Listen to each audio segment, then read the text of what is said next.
కింద క్రేన్ పెట్టి బాయి తవ్వుకుంటారు నీళ్ల కోసం, సాగు నీటి కోసం. మరి ఆ సన్నాసోడు 1 కోటి ఎకరాలకు నీళ్ళు ఇచ్చిన అన్నాడు. ఏడిచ్చిండా? వచ్చినా ఇవాళ హెలికాప్టర్ల పైనుంచి వస్తే ఎడారిని చూసినట్టుంది, ఎండిపోయిన పొలాలు కనిపిస్తున్నాయి. నీళ్ల కోసం బావులు తవ్వుకుంటారు. ఇవాళ బావి తవ్వే క్రేను అది చూపించి సురేఖక్క అన్న ఇంకా బాయిల వ్యవసాయమే ఉంది, ఇక్కడ నీళ్లు రాలేదని. ఇవాళ వస్తావా కేసీఆర్? నీకు మళ్ళోసారి చూపిస్తా ఈ ప్రాంతాన్ని. ఎన్నడా నువ్వు వచ్చినవో రాలేదో నాకు తెలియదు, ఎన్నికలప్పుడు ఓట్లాడుకోనికి వచ్చి ఉంటావు, కానీ ఈ ప్రాంతాన్ని చూడడానికి ఎప్పుడన్నా వచ్చినవా? రా, ప్రభుత్వం హెలికాప్టర్ పెడుతుంది, మేము వస్తాం, నీకు చూపిస్తాం. 1 కోటి ఎకరాలకు నీళ్లు ఇస్తా అనే పేరు మీద లక్షల కోట్ల రూపాయల దోపిడీకి పాల్పడ్డావు తప్ప ఈ ఆదిలాబాద్ కు నీళ్లు ఇవ్వలేదు. అందుకే ఈ ప్రాంతాన్ని సస్యశ్యామలం చేయడానికి సాగునీటి ప్రాజెక్టులను కట్టే బాధ్యత మా పార్టీ తీసుకుంటుంది, మా ప్రభుత్వం తీసుకుంటుంది. నిన్న మొన్న మాట్లాడుతున్నారు వాళ్ళు 3 నెలల 6 నెలల కేసీఆర్ మళ్ళీ ముఖ్యమంత్రి అవుతాడు, ఈ ప్రభుత్వాన్ని పడగొడతామని. నీ అయ్యా ఎవడ్రా పడగొచ్చేటోడు? పడగొడతారా? ఎవడు కొట్టేది? నేను అడుగుతున్నా, వేలాది మంది మా యువకులు ఇక్కడ ఉన్నారు, మీరందరూ చూసుకుంటే ఊరుకుంటారా? పడగొడితే ఊర్లలోకి రానిస్తారా? ఊర్లలో ఎవడన్నా ఈ ప్రభుత్వాన్ని పడగొట్టాలన్న ఆలోచన చేస్తే మీ ఊర్లో 50 చెట్టుకు కోదండం వేసి కొట్టండి, లాగుల తొండలు ఇడవండి.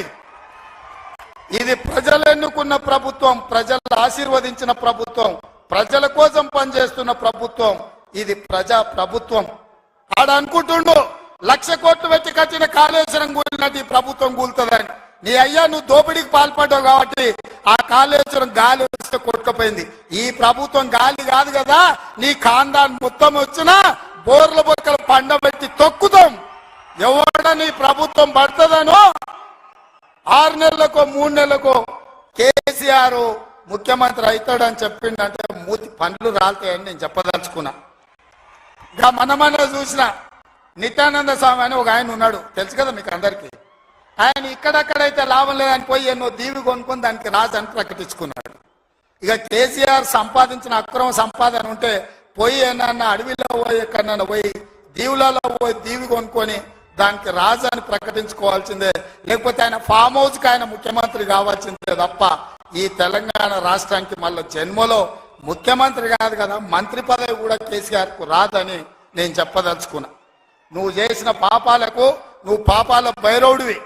ఈ నిరుద్యోగ యువకులను, ఉద్యమకారులను, అమరవీరుల కుటుంబాలను, రైతులను, దళితులను, గిరిజనులను, మైనారిటీలను, మహిళలను నిలువు దోపిడీ చేసి నిలువున ముంచిన నువ్వు, నీకు సిగ్గన్న ఉందా మళ్ళీ పదవి కావాలని అడగడానికి?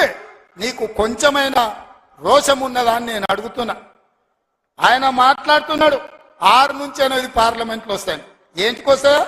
మళ్ళీ 6 or 8 ఇస్తే మోడీకి అమ్ముకుందామనా?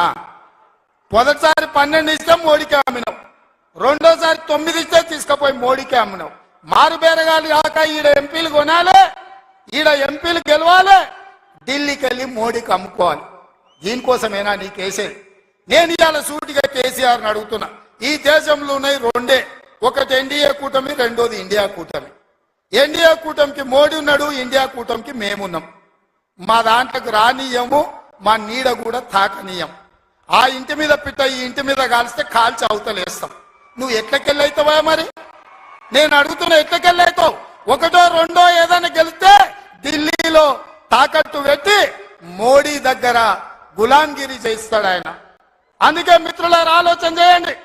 ఇవాళ ఈ రాష్ట్రంలో, ఈ దేశంలో పేద ప్రజల ప్రభుత్వం ఏర్పడాలి అంటే 10 ఏళ్ళు ప్రధానమంత్రిగా ఉన్న నరేంద్ర మోడీ ప్రతి పేదవాడి ఖాతాలో 15 లక్షల రూపాయలు వేస్తా అన్నాడు. ప్రతి పేదవాడికి ఇల్లు కట్టిస్తా అన్నాడు. ప్రతి సంవత్సరం 2 కోట్ల ఉద్యోగాలు ఇస్తా అన్నాడు. రైతుల ఆదాయం 2 చేస్తా అన్నాడు. ఎవరి ఖాతాలన్న మోడీ 15 లక్షలు వేసిండా? మిత్రులారా వేసిండా? మీకేమన్నా ఇల్లు కట్టించిండా? మీకు ఉద్యోగాలు ఇచ్చిండా? మన ప్రాంతానికి ఎప్పుడైనా వచ్చిందా? పోనీ మీ ప్రాంతంలో ఆదివాసీ బిడ్డ స్వయం బాబురావుని ఎంపీ గెలిపించిండు, మంత్రి పదవిని ఇచ్చిండా? మరి ఏమి ఇయ్యనప్పుడు ఈ ప్రాంతంలో మోడీకి ఓటెందుకు వేయాలని నేను అడుగుతున్నా. మీరు ఆలోచన చేయండి. ఇవాళ మతం పేరు మీద ఒకడు మద్యం పేరు మీద ఇంకొకడు రేపు ఎన్నికల్లో ఓట్లు అడగనికి వస్తారు. ఇవాళ